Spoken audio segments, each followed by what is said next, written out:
The Putin's war of aggression against Ukraine is really sort of yet another crisis. But what makes this crisis special is that it differs in outcomes.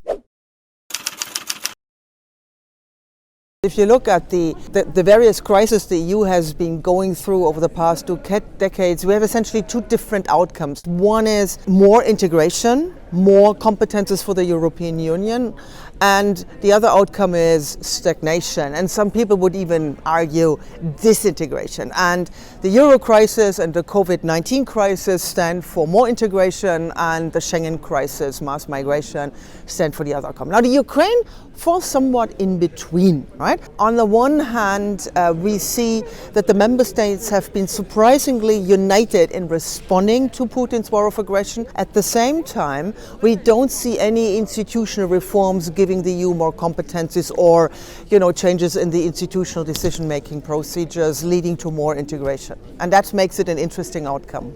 Since the Ukraine crisis constitutes a third type of outcome we haven't seen yet, this is a particular challenge to explain. So there are essentially two major explanations in the literature. One focuses on functional factors, interdependence, so member states face common challenges and therefore need to cooperate more closely, need to move the European integration forward. And the other is so-called post-functionalist factors that focus more on politics, politicization, identity discourse. And I try to bring these two things together. In fact, I argue we can only understand the Ukraine crisis if we consider both interdependence, which in case of Ukraine crisis is quite low actually. Therefore, we don't really see that much deepening of European integration in terms of institutional reform. But at the same time, we have an identity discourse that is very much about what the European Union is about. It's about the mobilization of shared values, which then allows to sort of calm politicization and domestic resistance against decisive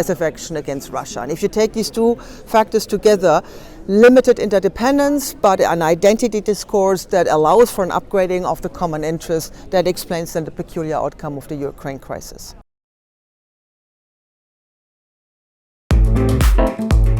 Sciences Po.